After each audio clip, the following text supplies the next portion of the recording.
welcome everyone to the show. Before we get into it, my little story time moment. Actually, this is going to be Cal's story time moment. So, Cal, you sent me a video. We posted videos, folks, on social media. And they were basically previews to some things we were going to bring to the show. Today, we're talking about human dignity and human value, the value of human life. And there was this one part in Cal's video that made me laugh so much because I have a very kind of imaginative mind, and I was picturing this. If you're not following our socials at The Dialogue FM, you're missing it. But anyway, this was the part that made me laugh. Imagine that I'm going to my son's cello recital at high school, and I show up in my underwear, drunk, yelling racial slurs. The first thing that made me laugh, Cal, is I can imagine you doing all of these things. Average Tuesday. Yeah, exactly. I could totally see it. Like, I didn't even, as you're telling this story and you're saying, you know, metaphorically, I'm picturing that it's you. And assaulting the other parents. Assaulting the other parents, absolutely. So this is quite a nut job that you're depicting here, right? Many people would say that was undignified and something worth avoiding. Here comes the punchline. Catholics, on the other hand, would go, So? Doesn't... And then you do this shake of your head and a shrug and you go, so? I don't know. That was funny to me. Let's get down to the nitty-gritty. Welcome to the dialogue. This is the Catholic Adventurer. And I'm Real Calcane. And what's up? He always loves to do a long pause before I always cue him, okay, introduce yourself, and then he'll wait 2, 3, 4 seconds before he finally does. Thank you for joining us on this show. Once again, we're talking about human dignity and the value of life. And very, very thankful and happy that you're checking us out today. How you doing, Cal? I'm doing good. I wish it would stop raining here in not so sunny Scotland. It's been biblical for the last week or so. I feel like it never stops raining there, though. Worse. Yeah. People always joke about Scottish weather. Oh, it never stops raining and it lacerates your skin and stuff. But there has actually been a storm that's hit some places in Scotland and done some crazy damage. Is that right? Recently. Yeah, we're getting the tail end of it, yeah. Huh. Well, at least you guys don't get hurricanes there. We do not. We do not. We don't have the infrastructure to deal with anything like that. We had a heat wave about a year and a half, 2 years ago, where the temperature, it broke records. I think it got up to about 31, 32 degrees. Now, I always get confused between centigrade and Fahrenheit. Yeah. I can't remember which one's the big one and which one's a small one. But let me just tell you, it was the hottest day in Scotland that I've ever experienced in my life. So I can tell you the centigrade is or Celsius, you mean? Celsius, okay, yeah. So 32 Celsius is 89 Fahrenheit, and that's pretty normal here. Yeah, that is not normal. That is not normal here at all. Yeah, it broke records in all over the UK and especially Scotland. Yeah, it was actually glorious. But we don't have the infrastructure for it. There was actual... Yeah, you guys don't have like air conditioning all over the place and whatnot. Nowhere that has air conditioning. Because you don't need it. You have pretty temperate or, pretty even seasons over there. Well, everything's made of stone in Scotland because we all live in castles, basically. Yeah, I heard that. I've seen all the movies. Yeah, so it's very, very, nice and ventilated. Right. But nice and drafty. Incredibly drafty. But it's so drafty. All the ghosts have moved out years ago. But but you're very close to the elements when you don't have air conditioning, basically. So if it's really cold outside, it's very, very cold inside. If it's very hot outside, it's also absolutely roasting hot. There was a couple of days where I didn't actually know how to get cooler at all, and I had my son Grayson, who's coming up for 3. He was tiny at the time, and I was like, how am I supposed to cool this kid down other than just putting him in a bath of cold water? This is insane. It's not nice to complain about the hot weather, but it was just relentless. And, and then I told some other people and they were like, those are rookie numbers. They were just rolling about laughing because it's like, that's just a kind of an average day here. Yeah, that's how I feel about it. I mean, 89 is high, but that's not rare to get to 89 in the summertime. That's not rare at all here. I mean, it can be, low to mid 90s. Yeah. And that's a heat wave, when you have a couple of days like that. But heat waves in the summer, we know how that goes. Yeah, that's rookie numbers. Just like the rain for us, like our bad rain is rookie numbers for you. Oh, it's absolutely, it's just been constant. Been constant. It is. I mean, on a slightly serious note, not to linger on the point for too long, but it's just it's not the rain. It's more just how overcast it is. I woke up early this morning. I've been having slight problem. My sleep's been okay, but I've been waking up like ready to fight the world about 4 hours into my like 7 or 8 hours of sleep most nights. I don't know what's causing it. And I woke up and I looked outside and I thought it could be the middle of the afternoon right now, or it could be 2 o'clock in the morning, because all it's been is overcast. It's depressing. It really is depressing. I don't know how those Scandinavian countries deal with it. Sometimes they don't get any sunlight for like a month in a row. It's just permanent darkness, and like some in some places in Europe actually. Yeah, well that's why all the vampires come from Scandinavia. I don't know if you knew that. You'll notice that in movies and literature and in real life. You know, vampires all live in Scandinavia. Well, they're leeches, a lot of them. Yeah. Hopefully we don't have any listeners in Scandinavian countries right now. They'll totally be insulted. So, again, thank you for joining us at The Dialogue FM throughout social media. We are on X, we are on Facebook, we are on Instagram and YouTube under that handle at The Dialogue FM. You're going to want to definitely follow us on one or all of them, because we do live broadcasts here and there. We put up special stuff, bonus stuff here and there, which I'm going to play you 1 minute of each of our bonus videos that we put up there to Twitter, which is going to take us into the topic. Okay, so each of us did like a 3-4 minute intro, setting the stage for what we plan to bring to the show today. I'm going to play you 1 minute each of them. Also, two more things I just want to put out there. First, we're going to make a pretty big announcement about the next thing that we're doing. Pretty big announcement. I'm going to drop that in the middle of the show or toward the end of the show. I'm going to see how the rhythm goes. And the other announcement I'm going to tell you now, very exciting. We are on Spotify, which we've been for a few weeks, but we're now also on iTunes, Google Podcasts, and TuneIn. If you go to our website, thedialogue.fm by Fiat Media, if you go to our website, you'll see it in the menu bar, Listen On. You click there, and it'll have the various links to the various networks that we're now available on. That's pretty big news, Cal. Yeah, it feels very grown up, doesn't it? Yeah. For some reason. Having your stuff online in general is one thing, but being on iTunes and Spotify, it just, I don't know, there's something very, very grown up about that. I can't quite put it any other way. Yeah. It's crazy.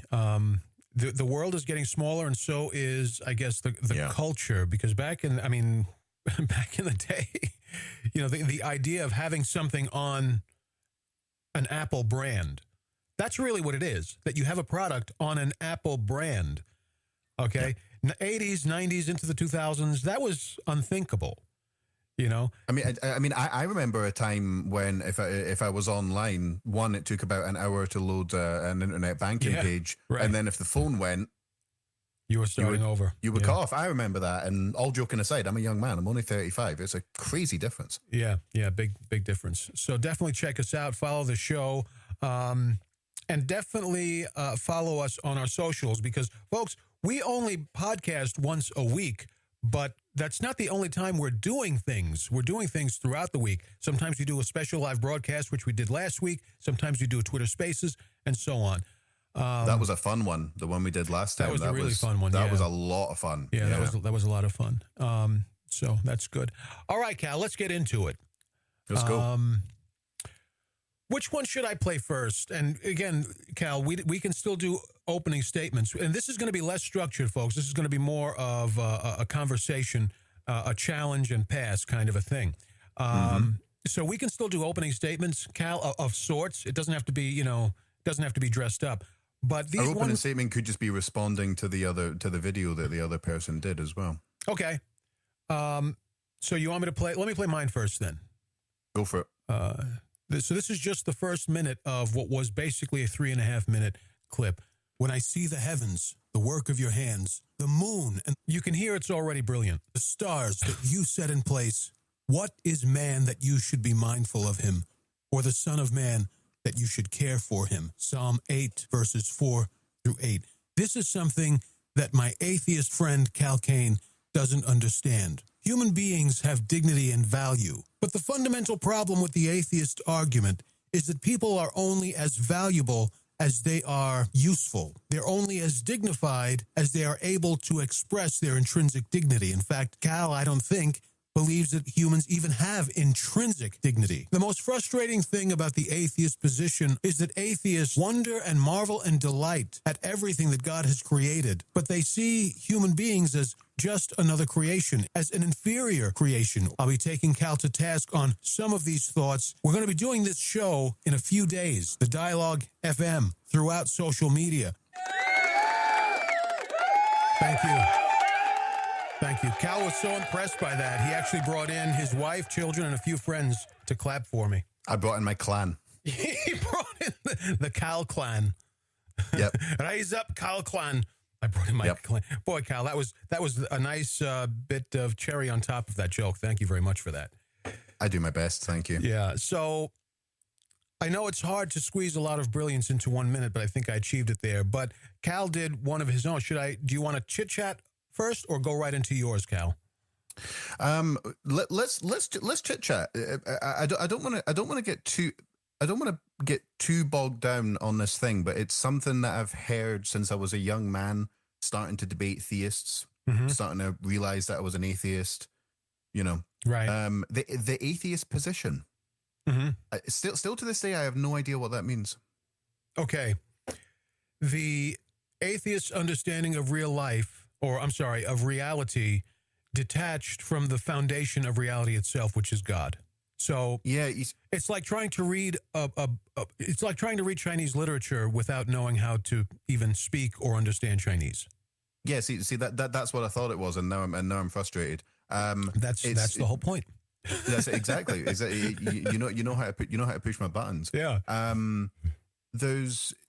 You can say things like Catholic perspective, Muslim perspective, Jewish perspective, because those things have a rich history.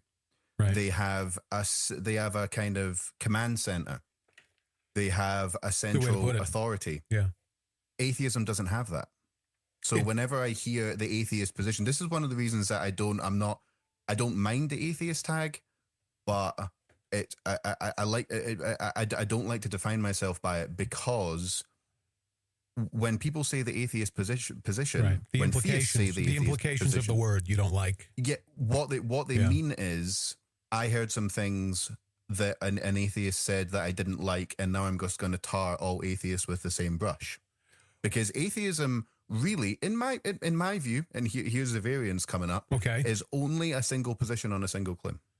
That's all it is. Okay. It's a belief claim about the existence, and in this case, the non-existence of deities. I don't want to get too bogged down in this. Yeah, but I just we don't want to do the whole does God exist because I heard the rant that you put online just before I was going to bed, and then I had to go and do some push-ups to get the anger out of me, because I was like, this guy, now he has my attention. My heart was beating like that. I was sweating. Right. I was like, this guy. You just had to say something, but you couldn't now because of the time difference. I just had to do something. But yeah, so the atheist position, there isn't such a thing as the atheist position. It's not a group. They organize themselves in groups, but it's not actually a group. I think we don't have a pope. We don't have an imam. We don't have a rabbi. But you do. Now we can say no. We don't. We can say atheism. Position is euphemism. We can say that. We could take the word atheism out of there, and we can say, but we don't have one word for non-believer, except maybe, I guess, non-believer would be the word. But you do have a central authority on learning and teaching. It's called the self, okay? Which is fine, because that's part of how the reason works. We collect data through the senses, we interpret it, we try to establish understanding of it. But there's more to reality than the senses. So the atheist position is an atheist's perception of reality detached, as I said, from God, who reveals all of reality because he created it. I don't want to get bogged down in that either, but at the same time, I don't want to shut you down and say, let's move on. So why don't you take the last word on that? Yeah, it's there's some of the stupidest philosophical positions come from people who are also atheists. That's true. But it doesn't come from atheism, because atheism really. So you could gather all the atheists, and you could see that most of them are on the left. You could see that most of them are liberal. You could see that most of them believe blah blah blah. But that doesn't come from atheism. It's a category problem that right. a lot of people have. I just had to bring that up because it annoyed me as soon as I heard it when I was like 21, 22, and now 13 years later, it still annoys me so much. The phrase "the atheist position." Well, it would be like me saying the Christian perspective, and then me holding you to task for something that Seventh-day Evangelists said, which you have done in the past. That was one of our first fights. I remember that. Yeah, that's the thing. That's the thing is religion and also atheism. It's kind of like a word, like it's like sports. Yeah, you've got golf, and then you've got kickboxing. Yeah. Well, I said I'd give you the last word on that, so I'll let it go. But folks, when stuff like this happens, and Cal can't let it go, or I can't, we might continue this later after the show or the next day on a Twitter Spaces. Our whole friendship is based on not being able to let things go. It's absolutely true. Cal, this is how we met, and this is how we became friends. This is it. I tell my kids that story all the time, the back and forth. When oh my goodness. You know, it's so funny. I feel heated when I remember it. Yeah, same. My hackles go up immediately, yeah. Me too. All right, so let's get into your video. You ready? Mm-hmm. I'm often told by Catholics that human beings are born with dignity, a type of dignity that is completely uncoupled from our actions, either in the present, what we've done in the past, or what we plan to do in the future. I find this a absolutely contemptible position for many reasons, which I'm going to go into. That's so Cal Kane. That's the Cal Kane finishing move, except he's not finished with you. I find it absolutely contemptible. I would never even think to use a phrase like that. That's brilliant. But if I had to sum it up very briefly for you, I would do so in the form of a question. If our dignity is given to us and not earned and can't be changed, why value dignity at all? Why value our relationships?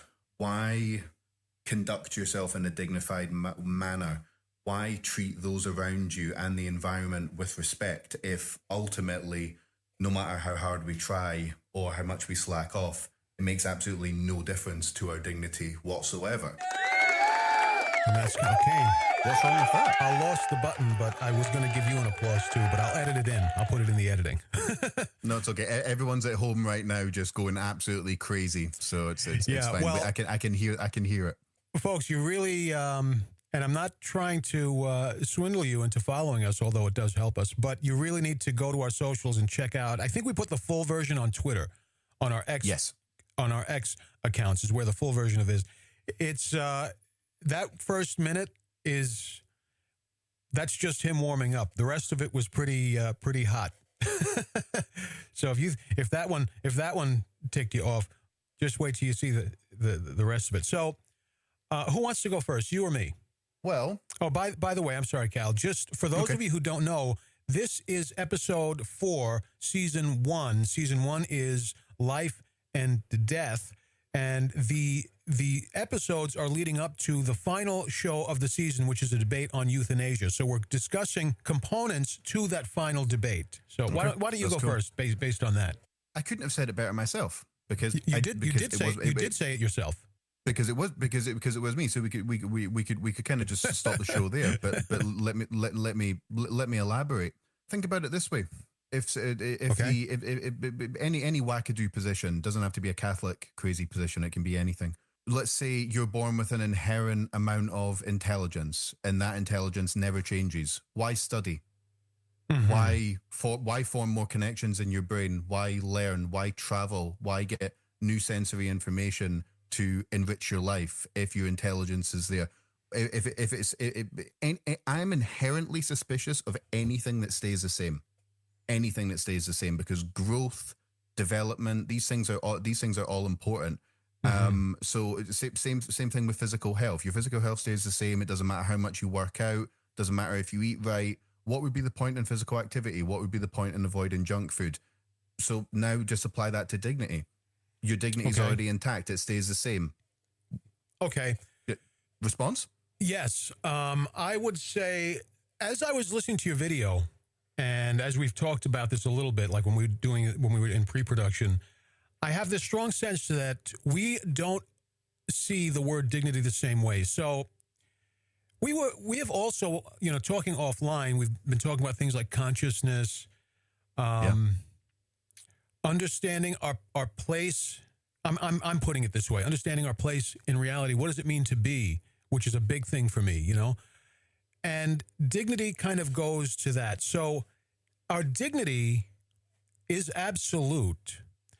The variant is how we express our dignity. Okay? Let me switch gears for a second. So angels' knowledge is absolute. I know you don't believe in those. But, how could you tell? But you know what's funny? Let me not babble. But so an angel's knowledge is absolute. When angels are created, they have infused knowledge. Everything that they need to know to do what they're made to do, to be who they're made to be, everything that they need to know, they know as soon as they're created. They don't have to learn, but they have to express their being, right? So the archangels, for instance, express their being by, delivering messages or, I don't know, the other things that the archangels do. Guardian angels express their being by guarding the souls they've not been forced to protect, but agreed to protect. They were given a choice and they chose. You understand? I understand you don't believe it, but I'm making the argument from the basis of the claim, okay? Mm-hmm. Their knowledge is absolute. Okay, well then they don't have to learn. No, they don't. I mean, technically Adam and Eve didn't have to learn either. Before the fall, they didn't have infused knowledge, and they did have to discover, but they didn't have to learn. They had perfect and balanced intellects, okay, before the fall. Dignity is like that, where it's absolute, but the variant is how we express it. So in your example, your very funny example of somebody going to a cello. Does your son play the cello, by the way? He does actually play the cello. That was a real life example. Minus the racial slurs and the petty assault. Right. So this character in your example, his dignity is absolute, but he's failing to express it. That's the variable. And what does it mean that his dignity is absolute? Well, does that mean we don't correct him? Does that mean we don't take him out of the building because now he's in his underwear throwing bottles at people and and whatnot? No, of course we have to do that. But his dignity is absolute. So if someone says, what he did was so messed up, which is in the example you gave in the full video, it is pretty messed up. Now we need to take him out and beat the living hell out of him. Well, now that disrespects the person's dignity. Taking him out is enough. It's enough. Maybe the person needs to be punished, fine, but you don't beat the hell out of him. You don't beat him within an inch of his life and say, well, at least it was only an inch of his life. But did not kill him, So that's your Scottish is getting better. It's getting a little bit better, right? The more we talk, it's coming back to me now. Yeah, I wish you put more. I wish you put more time and effort into your arguments as you did into your accents. They might be a little bit stronger. So only you, Cal Kane. Only you could come up with something like that. Go. Thank you. You're welcome. That to me sounds like we're kind of in agreement, right, but in different ways. Right. To be perfectly honest, which I did think that might actually happen. It was a thought that I had. It was a thought that I had. This is something that I wanted to say. I was planning on saying when I was recording the video, the one that's up on Twitter that we just heard a little minute clip of. I wanted to actually bring up nihilism because something unchanging, no matter how much effort we put into it, reminds me of the philosophical position of nihilism. Nothing we do matters. That was one of the things that's what puts me off something being unchanging. Your dignity is your dignity. It's there when you're born. It's there for your life, and it's there when you die. And I presume after that crosses into a very hopeless, low enthusiasm. Why do anything at all? Territory for me, because in my view, dignity is something that I have to work on. It's something that can be lost, and it's something that can be taken away either by illness, which I'm going to go more into later on. I think since we're having this conversation / debate under the looming shadow of the ultimate end game boss right, which is going to be the debate on euthanasia. It can be taken away by illness. It can be taken away by other people. You can give it away yourself. That keeps me sharp. Okay. Anyone that thinks that something being you have inherent, you have something to work toward. In other words, well, maintain at the very least. At the very least, maintain. Just like your physical fitness, you might not be getting any fitter, but you can still pick up the same, and your resting heartbeat's still the same. For me, dignity, as it's understood secularly, is about it's all person centered, self-love, self-care, pride, respect. That's where that's where it starts. So those things need to be worked on. Do you think that someone's dignity can be diminished? Now, if dignity is is the value of the person, do you think that can be diminished? Yeah, I do think that can be diminished. Yes. So, and this is 25% a challenge and 75%. I'm just asking because I want to know. So, a criminal who let's say I don't know, someone who robs and beats up old women, which unfathomably that exists. That does exist. Yes, it's pretty ugly. So, a criminal who robs and beats up old women. What would be a just punishment if he is caught and tried and convicted? Well, this puts me into an interesting perspective. I'm so sorry. The reason I put it that way is I'm proposing that as an example of someone who has diminished his own dignity by his actions, by what he does with his life, which I don't believe that's the case. But again, I'm just setting a foundation, and I want to know what you would respond to. How you would respond to that? Well, I really value and love the word atonement. Atonement's a good word. Yeah, I love it. Have you ever heard of Jesus Christ, by the way? We'll talk. Jesus Christ. Yeah. Since you have a son named Joshua, I thought you might have heard of Jesus Christ. Yeah, and since I've got these flowing locks as well, you know. So, yeah. I just wondered. Okay, go ahead. Yeah, no. I think I've heard of that guy before. I think he was in a book that I remember reading. It wasn't very good. Yeah, it was kind of an epic. It was an epic, best-selling book in history. But hey, it's all about taste, I guess. What are you going to do? That middle section during Kings was just it almost put me to sleep. I like the idea of atonement. Mm-hmm. I like the idea that you can be on a wrong path and then get back to a right one. I don't really like the idea of punishment, to be perfectly honest. I don't actually think it really. I don't think it really actually fixes anything. I think there's rehabilitation, and then I think there's punishment, just from a purely vengeance side, and we can see that in certain prison systems throughout the world, where someone the punishment is to go to jail, and what actually happens is they come out hardened criminals. Yeah. I have. We have to be careful here, Cal, because I was thinking of this morning. We're friends, and the first thing we do is we look for things that we have in common. And we're about to go there because we can do a separate show where you and I agree on some things that you just said. We have to be careful. Let's pick up the sword, pick up the shield, put on your armor, and we're not inclined to do that because we're friends. That's the last thing we're inclined to do.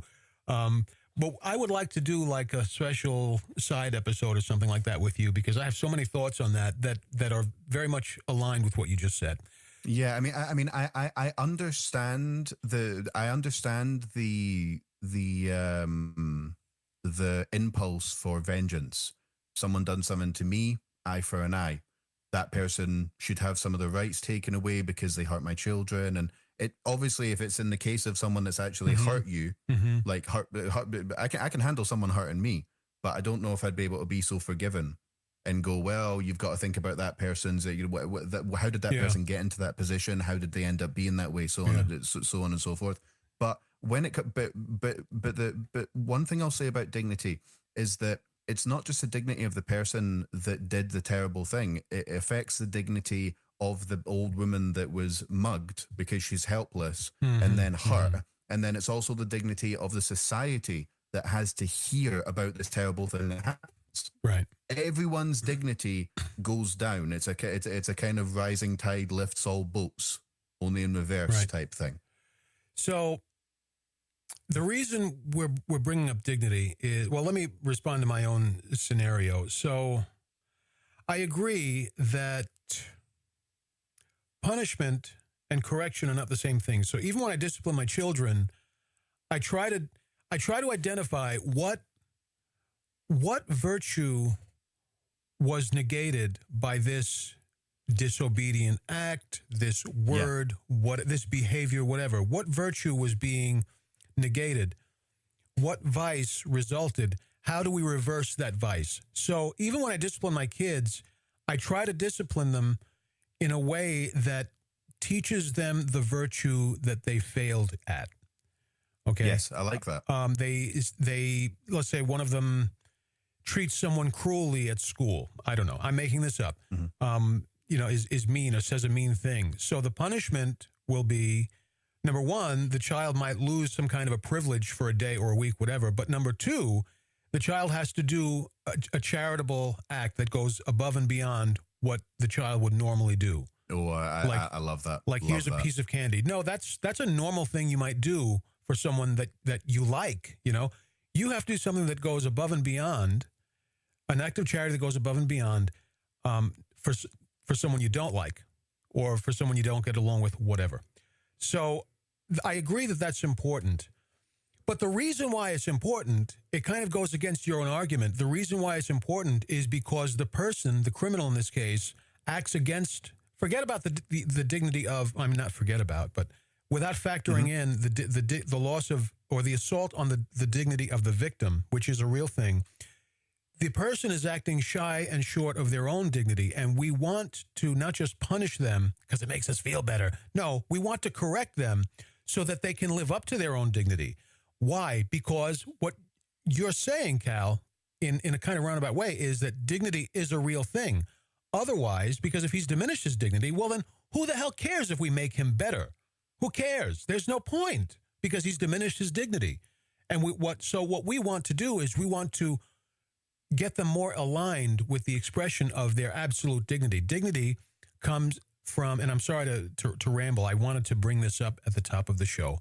When I, as a Catholic, say dignity comes from the reality that we are made in God's image and likeness, and that is absolute. So we correct the criminal in a way, ideally in a way that doesn't restore their dignity, but it realigns their expression of being with their intrinsic dignity. Yes, it's an alignment problem. Yeah. It's an alignment problem. I like a lot of what you're saying, but I'm just like the dignity that you think is inherent. I have an inherent repulsion for anything that doesn't change and anything that can't be changed. And when I say change, let me use a word like modified, moved, developed. I don't like the idea that there's, with intelligence, fitness, dignity, morality, anything like that, the world's a very, very complicated place. It's getting more complicated. It's about to get a lot more complicated in the next 5 or 10 years. Believe me, that was a little preview for AI. So anything that's completely binary, it might work now. There's a very small chance that it's going to work 5, 10, 15, 20, even 100 years down the road. Personally, I like permanence. I like that there are things that don't change. I like that God is unchanging. The gospel is unchanging. Doctrine develops in the sense that and I don't think it develops that much anymore. This is 2,000 years into it. So doctrine doesn't change. Sometimes it develops. We understand it better and that sort of thing. But doctrine really doesn't change. God doesn't change. My dignity doesn't change. I like that. It gives me something to set my feet on. It gives me something to ground myself in that I can always rely on and say, this is so. I'm a piece of garbage because I do this, or because I did this, or because I live that way. I'm a piece of trash. This is all I can do. It gives me something to ground hope in, to know that none of that is really true. Who I am is a child of God made in his image and likeness. And that means I can be better. I'm not a piece of garbage. I can be better it takes work and effort. And, you know, depending on what the person's issue is, you know, it might be rehab, it might be exercise, whatever. But I can be better because this is not who I am. This is what I do. Who I am is something much greater than this. So I need to step it up and get with it. Because if dignity is variable, dignity itself, if dignity itself is variable, it's very easy to say, you know what? I'm a piece of crap anyway. Why try and do better? This is who I am. Which I think a lot of people do. I think the opposite. Go. I think the opposite. I think if dignity is, I think that dignity is the same, then it can't be changed. So if you are a piece of crap, that's all you are, because it's all your dignity allows. But do you think there are people like that? No, I don't. I don't think that. I don't think there are people like that. But that's why. That's why I don't agree with your position. But you're saying dignity is variable, and some people. At least you're saying it is and it isn't, that some people are like that, that some people, their dignity is so diminished that just becomes who they are. There's the issue of effort is really poignant here. Mm-hmm. You get some people that are convinced that they can't change. That's BS. Everyone can change. Everyone can improve their position. I would say 99% of people that are actually born with completely psychopathic brains. I saw this interview on YouTube where this guy only talked about how he just wanted to be released so he could go kill people. That was it. That was it. It was the only thing the guy wanted to do. You can't rehabilitate that. With the current technology we have, the only way you could rehabilitate him is if you actually built him a new brain, and then it wouldn't be him. Then it wouldn't be him. Correct.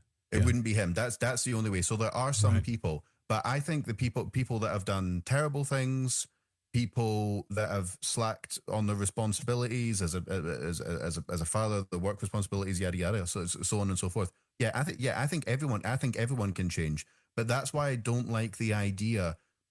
That's why I don't like the idea of there being anything in our bodies that can't be changed. Excuse me, that can't be changed. That's what I don't like. Okay, so let me ask you this. Do you think gender can be changed? No, I do not. Then there are things in a person's being that are unchanging. And even gender comes from our dignity. Well, I mean, yeah, my height, for example. That can change. That can change with age. But, okay, let's not split hairs, though. Okay. Please. Let's I don't think it's splitting hairs. Yeah. I don't think it's splitting hairs. I think I'm challenging you on the points that you're making, because the points that you're making don't hold water. The vertebrae in my spinal column will eventually get eroded away, and I will be shorter as I get older. But someone could be holding my family hostage right now, and they say you have a week to be 7 foot tall. Not happening. It's not happening. It's not going to happen. It's not going to happen. My natural hair color, the fact that I'm starting to go gray, the fact that I'm male, the fact that my parents are who my parents are, those things can't change. You know what also can't change is the fact that you're human. You're of the human species. So there are there are things in the human, capital B, being, the being of a human. What does that mean? There are things to the human being that are absolute, and they just are what they are, and human dignity is one of them. And the reason why I make that the core or a core in the larger argument of like euthanasia and so on is because if human dignity, if the value of human life is absolute, okay, it comes to bear on a whole lot of other issues. Should we feed the hungry, house the homeless, and so on? If human dignity is varying and variable, I guess the next question to ask is what changes that? Opinion, popular opinion, the person's behavior in life, the person's, let's say, circumstances in life. I knew a guy, I told you a story about him years ago. He was homeless, a little bit crazy, just a little bit, but I could talk with him for hours because he was brilliant. He was brilliant. He had a philosophy background, knew literature like crazy. He was a little bit nuts, okay? But he wasn't homeless because of anything. He wasn't an addict or anything like that. He was really homeless because of circumstances. Well, has he lost his dignity because of circumstances and so on? What causes that to change? And does it also change how we should regard or treat the person? Well, I think no one is above sympathy. No one's beneath sympathy. Well, actually, above or beneath, depending on which way you look at that. Yeah. No one chose the situation that they're in. Right. I could be in the Middle East right now. You know, like we could be trying to do this and a bomb could just, that's the reality for some people. I had no choice in that. So my heart opens up, God forbid, for people when you realize that a lot of it is just a roll of the dice. If people can find themselves in undignified positions, illness is a really good one for that. Parkinson's disease, for example, which is one of the only things I actually really fear medically. Losing that sense of me. Yeah. You'd rather lose your legs than lose your mind. Oh, all my limbs. Yeah. As long as it's still me. Correct. Right. You know, Parkinson's is one of the most undignifying things that you can think, that's a scary one. that you can think of. Yeah. So if you want to say that changes the character or it unaligns the dignity from the soul or the self or something, I'm fine to use your words. It sounds like we're slightly converging on the same issue. Slightly. A little bit. Yeah. But so you're asking the thing that changes, what changes it? What changes it? What causes that to change? Actions, your actions, okay. The actions of other people, the meteor that might just hit us and just knock out all the internet, and then we have to live off, what worms in the ground. You see someone, if you see someone crawling about in the street looking for food, is that a dignified position to be in? No, it's not a dignified position to be in. That's incredibly undignified. Yeah, that's beneath his dignity. Yeah, that's true. Yeah. But okay, so let's take a break from the action for just a second. As I remind the folks, please follow us at The Dialogue FM throughout social media.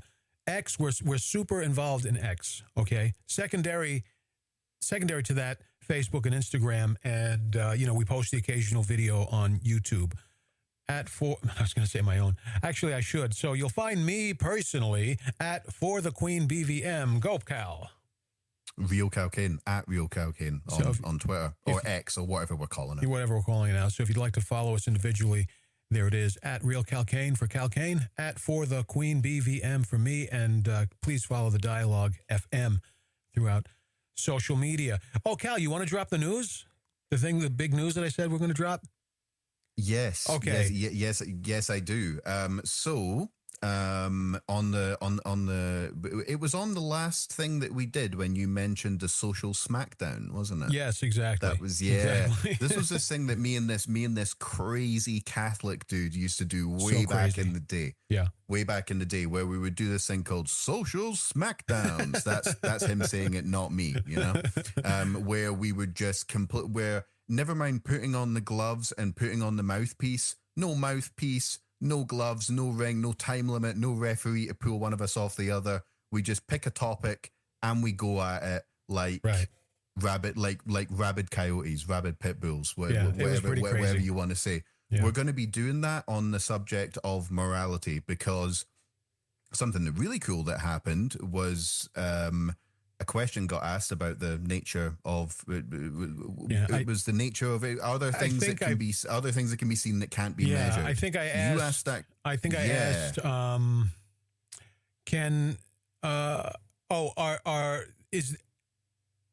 Are there things in reality that can't be seen? That's what it was. Are there things in reality that can't be seen? And that, you can go ahead and finish the story, but that I just got to say that morphed into something completely different. Oh, it just as people started chiming in. Completely different, and there was all these different people coming in and joining, and I've got to be honest, it was glorious. It was great. It really was. It got was really barbed, hot, but it was respectful. Yeah, it was nice. I really enjoyed it. But this issue of morality keeps coming up. Is morality a thing? Is it objective? Is it just popular opinion? All of that. Yeah. What is moral? And how can you know that it's moral? Yeah. Yeah, that just keeps coming up, and then this crazy fool sitting across from me digitally said, "We were talking about the social smackdowns. We also want to talk about morality." I think you can see where I'm going, ladies and gentlemen. We're going to do the social smackdown down on the subject of morality, and I absolutely can't wait. Let me say one other thing as well. Hopefully we get a decent live audience for that. Oh, yeah. So because what you're going to see is that my views on morality annoy religious people and atheists. Non-religious people. Yeah. Or non-religious, yes. Everybody. Yeah. No one likes my view on morality whatsoever. And that just makes it so much more fun for me, anyway. So our first broadcast for this season was actually not a podcast. It was a Twitter Spaces, okay? Because it was taking us a little longer to get the show rolling, and I wanted to give the folks something. You wanted to, you were hot on doing something, so we did a Twitter Spaces. And I don't even remember what the topic was. I really don't remember. I don't even remember. But I really don't. It either was, I don't think, or it morphed, I think that's what it was, into people asking where your morality comes from. So even very early on, people were on this. Someone asked, that one guy on Twitter, shout out to Habitual Line Stepper that guy. On X. And this is not even where the conversation started when he started chiming in, but it became between him and you question about where your morality comes from.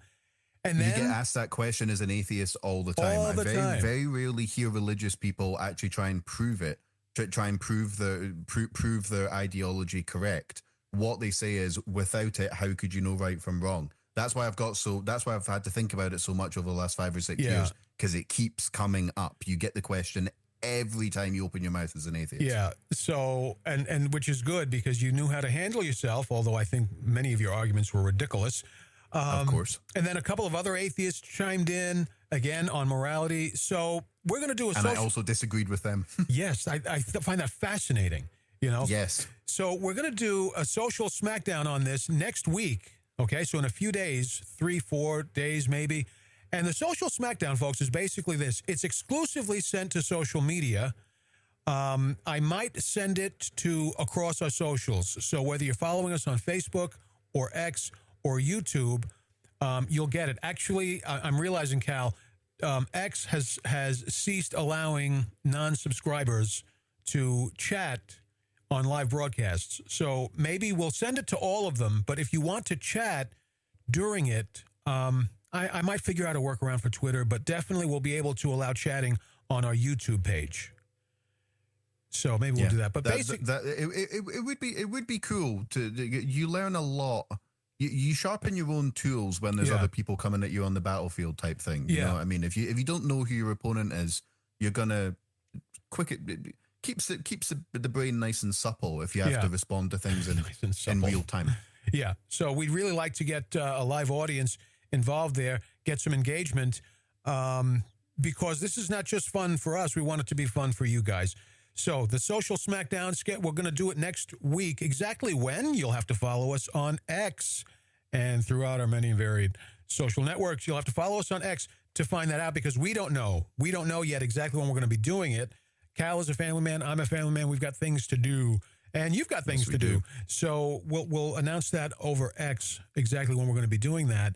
And if you have some suggestions, drop us a comment either at the Dialogue FM throughout social media, or you can send it to me at For the Queen BVM or Cal at Real Cal Kane.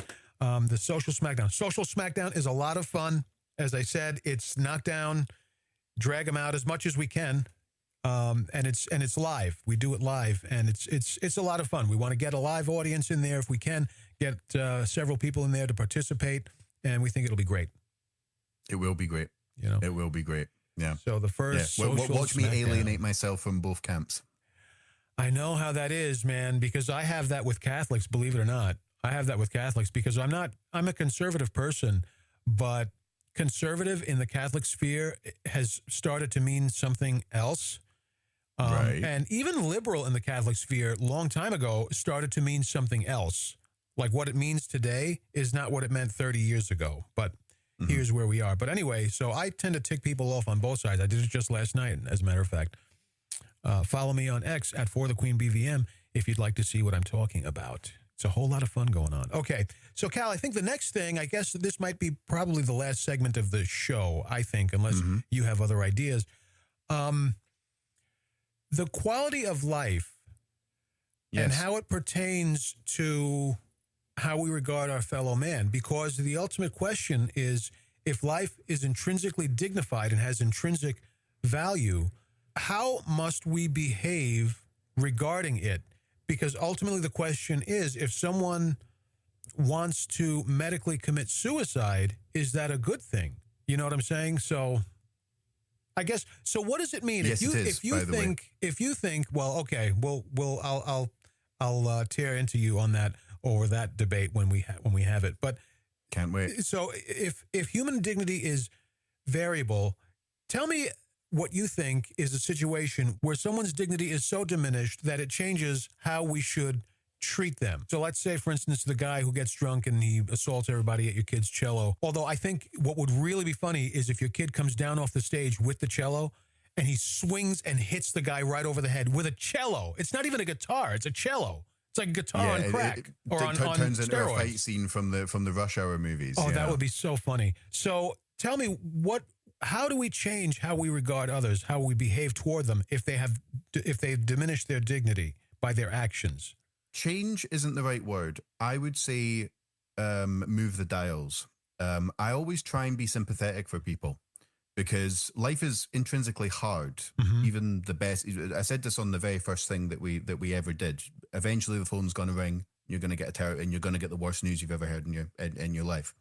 So no matter how together someone is, no matter how fortunate someone is, no matter how hard they've worked at their life, they're going to fall on bad times. So I always have my sympathy setting on 1 or 2.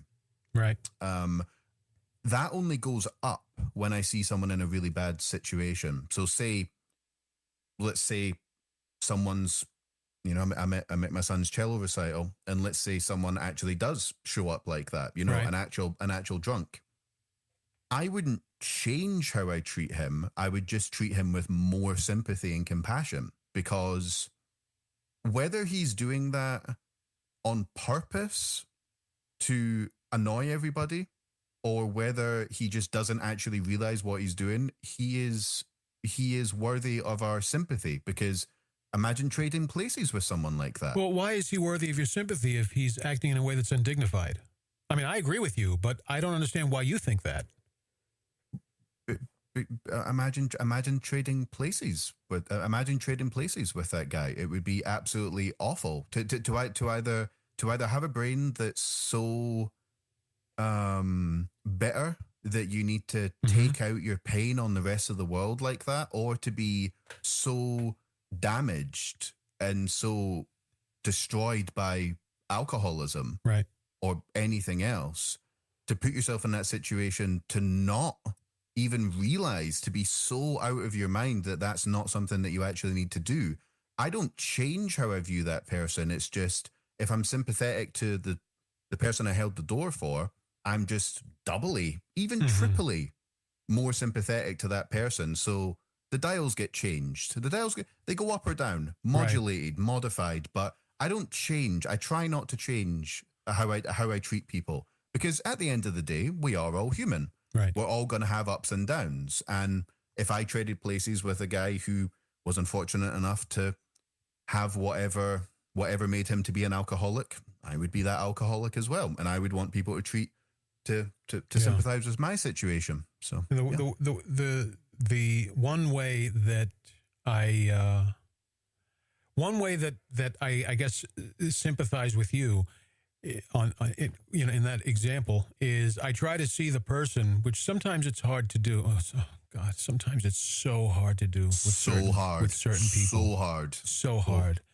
I try to remember that this is not just a child of God, which can be hard to wrap your mind around, but I try to remember this is some woman's child. This is some woman's son, or some woman's daughter, someone's dad or mom.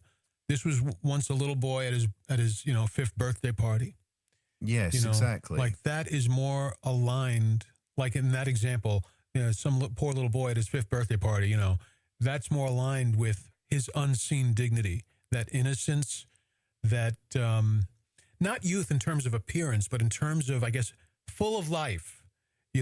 That's more aligned, or more, at least visually, with the unseen dignity of the human person, you know, and I try to think of it that way. So in closing, I'll just say, you know, one last thing in closing. Human dignity is a real thing. We're made in the image and likeness of God, and that is unchanging. I think one way we can prove that is the fact that no matter how bad a person is, they are always inclined to do something good, right? They're inclined to help an old lady cross the street. They're inclined to defend someone who's down on their luck if it's within their ability. And you could say, well, that's just sympathy and empathy. I think there's a little bit of that prompts it, but still there's an innate desire to render the good, to render justice. Sometimes in a person's state of life, that ability is diminished, but their desire for it, their hunger for it, shows that there's something in them that is not diminished, that is real and absolute, and that is human dignity, made in the image and likeness of God. And because humans have dignity and because humans have a soul, we did that in the past show, ending a human life unjustly, even if a person chooses it's tragic. I saw an old man the other day, and he was literally doubled over. I imagine some kind of horrific spinal problem, literally like an arch, pouring with rain, walking up the road. The only people on planet Earth who could say that that's a state of dignity would be Catholics. Everyone else looks at that and goes, "That's not a dignified state." That's my closing statement. We're never gonna solve this problem in this show. That's for sure. Exactly. We're never going to solve this problem. And here's to another 100 years of friendship. Amen, brother. Amen. Amen. I look forward to one day meeting you in person, in real life. Soon enough. You know, soon enough, folks. That may actually happen in season 2. What may actually happen. But not if you don't follow us at The Dialogue FM on X. This has been another outstanding episode of The Dialogue. I have been the Catholic Adventurer at For the Queen BVM on X. And I've been the Godless Heathen Cal Kane. See you next time. I wonder, is Godless Heathen cooler than Pagan Wizard? We'll have to run a poll on X and find out what the people think. Yes, we will. If there is a God in heaven, there is. May he bless you and be with you all. Bye-bye. Bye-bye.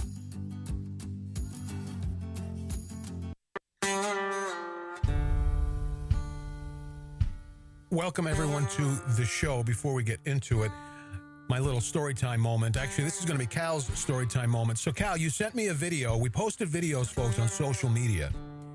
And they were basically yes, we did. Previews to some things we were going to bring to the